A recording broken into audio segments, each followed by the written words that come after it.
Do we care? Well, yeah, but, you know.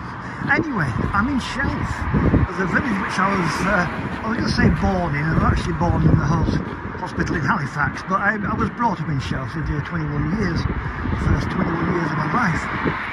And I thought we'd just have a little visit today to look at a little bit of transport interest. Now, some of you may know that the tramways of Bradford, for whatever reason, I'm not totally certain why, the tramways of Bradford were narrow gauge, they were under 4 foot. Whereas of course most tramways were standard railway gauge, 4 foot 8.5, as was the ones from Halifax. So here we are in Shelf, where the Bradford system came up. And did for many years have a Shelf service. I used to and from school catch, I think it was the 82 or the 83, I can never remember which, but an old rattling representative transport, Leyland Titan, in that lovely blue, used to rattle me up here and then turn around just a little bit further on than where I am now. But we're coming up to a pub called the Bottomley's Arms. Now the Bottomley's Arms, always been the Bottomley's Arms, always looked pretty much as it does now, but this was where the two systems met head to head. So if you were travelling from Bradford to Halifax via the tram rather than the railway, then you had no choice but to get off here, clamber onto Halifax one and carry on. So you're kind of in the road. These days you would lock the entire system off, and you moved on to the 4 foot 8.5 Halifax tramway system. Nothing really at all to tell you that was there. There used to be a rather nice sandstone bus shelter over there with toilets and all sorts of things on. That's now just a standard metro metal and I suppose perspex, isn't it, these days? Do they actually still use glass? But anyway, yes, it's there. Over there used to be just trees and so forth. Now of course the library cum community centre takes that place, and further on you can see the bus stop where the motor buses turn around, and just going past of course is the modern bus services which replace them. So it's a very brief little visit. It's an area I remember well. I'm looking over there and I can see the lodge. This was the lodge for Shelf Hall, and then remained as the lodge for the Shelf Hall Park. And my mother was born there. My grandma and granddad lived there. And just looking over here at the opposite side of the road, where there's some newish housing, anyway, newish, where there used to be a timber built museum, it's a little shop, now long gone. And I do remember standing here watching the Trent Pennine Rally going past. So there we are, just a brief little look at somewhere of transport interest. Now, as well as being a Shelf lad, I came to school in Lightcliffe. At that time Lightcliffe had a railway station, and sort of swivel around I can kind of see the site of it. It's a housing estate now. But the other delight in Lightcliffe was Brookes non-slip stoneworks, which had its own internal railway system. Looking at it now, there's bits of the buildings left, the weighbridge is still there, but it seems to be a sort of transport firm now. But there are still memories of the railway. It's quite an extensive railway system. Had a couple of engines that I remember. There was number 1 was non-slip stone, and number 2 was a pecket called silex, which I think is a type of coal or something. But it ran to various quarries over the Lightcliffe area and across the main Brickhouse Road with a hand-worked crossing. Now, I'm just walking up here a bit beyond the main gate, excuse me, and I can now see rails still in place where they cross this road. This is the road which kind of runs the back way across this kind of back end road. You can get up to Brickhouse further along. So it crossed here, and there used to be a few more tracks in place last time I came, but it's been a while. Let's have a look. Yeah, here we go. There's a platform here, which is, you know it was a platform, but I believe this is where the stones were stored and then put on the track. And then of course went to the exchange sidings with the British Railways trains, or LMS I suppose at some point. Very overgrown now, but the system went some distance over here into quarries. And I remember it well because of course at school, unlike these days where the national curriculum rules okay, we kind of were taken out for walks if somebody felt like it was a hot day, I suspect. They go, let's go for a walk. So we'd all hold onto a rope so we didn't stray off. And off we go. And there it was, the railway system would be chuffing around past the footpath where we are. Just coming back down now, we can see there what was one of the office blocks of Brookes stones. Nice solid building, you can imagine anyway. If you're creating stone, then you would create a nice building to go with it, wouldn't you? It's actually a very nice area down here. Some very nice houses. Elland itself, of course, is famous for just looking across the road now. There's a sign which is painted out. Now whether this was originally there, I could not say, or whether it's a new sign for the new owners, but it certainly looks like it may have been painted over. You can hear one of the Bradford to Halifax trains in there, and of course beyond as well. Yeah, it says drivers and all sorts, so it's hard to say, but I'm guessing that originally was a sign from Brookes. Well, there we go. You see, that's another brief little look at something here in our area that you may have overlooked, or maybe not even known it was there. Well, once again we're plagued by the sound of vehicles going past us, but for our next little snippet of West Yorkshire transport interest, I'm at Elland. I just wander over here to my right, slightly away from the road.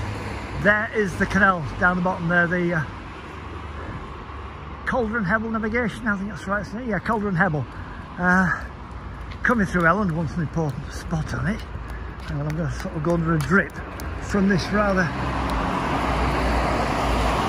amazing concrete and iron structure, which now takes the Elland bypass across the valley. And I'm desperately trying to get across the road. Quite a transport interchange. The canal, the road up above, the old road right next to me, that's what's making all the noise. And what we've actually come for is Elland railway station. You can see the railway crossing the road in front of me with a very clearly marked low bridge. But the station was once up here. Now, I think we all know that this was a long gone railway line in terms of passengers for many years. Always pressure to reopen the line so you could go directly from Halifax to Huddersfield. I travelled it a few times on various specials which would use the line, but of course there was no passenger services on the line at the time as such. Quite a steep incline up from Greetland to Halifax station, a lot smoother heading west towards Sowerby Bridge. All still kept fully in use for freight traffic. A bit quieter up here, as you can notice. All kept very quiet for the freight traffic coming through. But in terms of passenger services, a long despaired feature. So proposals came in. It was for many years, yes, we're just about to start rebuilding the line and putting the stations back in. And as is the way of such things, it took a considerable length of time. Now, if you know Andy Thornton's, they're an architectural salvage company that sells things on. If you go to their showrooms, there's Edwardian panelled walls taken off various buildings and you can take them away with you. There's statues, there's all manner of that kind of a thing around the place. And they said, right, well, it's going to reopen Elland, we'll give it a period feel and we'll make the station extremely attractive, almost as though it was the original thing. Sadly, the messing around went on for quite such a time that it never happened. When the line did originally reopen to passengers, all that we had was Brighouse Station, intermediate between Salisbury Bridge stroke Halifax and the Huddersfield line at Bradley Wood. So that cross the road again now into Old Station Yard. Now I wonder what that used to be. I wonder if it's where the old station, well, I think it probably was. Yes, the line of course still runs through here. So let's see. I mean, the proposals are back in to get Elland its railway station back. It's not particularly handy for the town, but there's lots of residential areas around here, which makes things quite a good proposition for reopening, I would have thought. I'm going down now. It's all the modern sort of blocks that these places have, and the iron spiky fencing.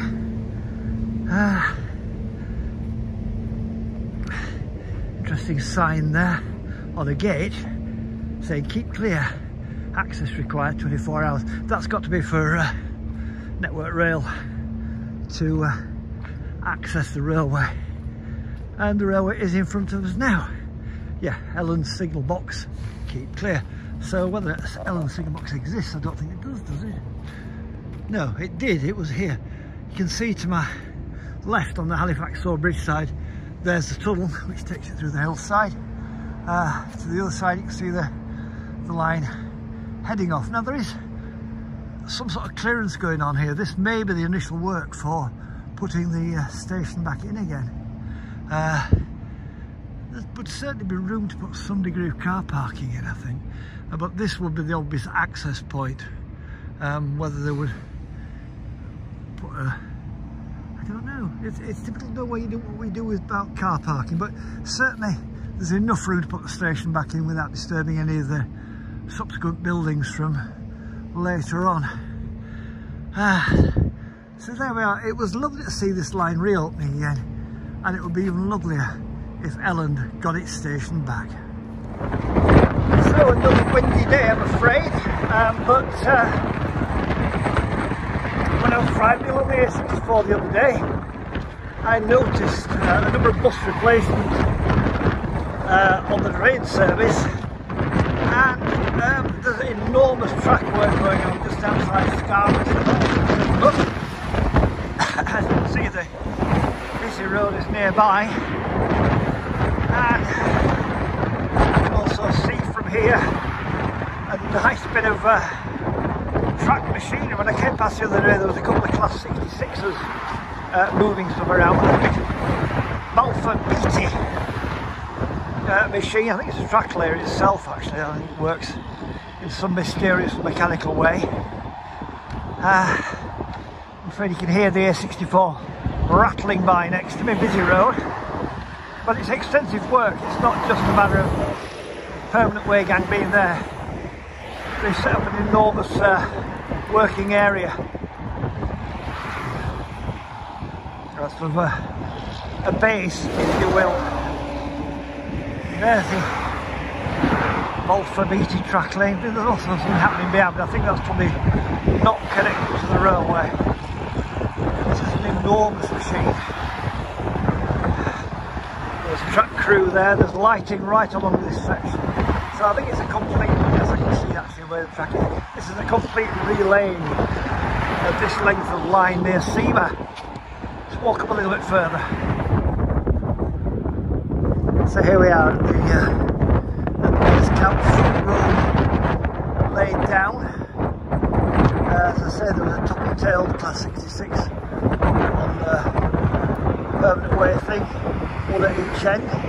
That's obviously part of everything that needs obviously being delivered at this point. There's an extremely realistic full-size cutout at the gate of a chap saying please ensure you have the full PPE. So there you go. So yeah, extensive work. I'm looking across at the track, and certainly the down line, one of the line into Scarborough, It's brand new. I don't think it's been fully ballasted yet, but it's there. Other one looking a little older, so I suspect that's the second one coming. Plenty of people about. So there you go. Just a little glimpse of the major track work taking place near Seamer, near Scarborough. Train now approaching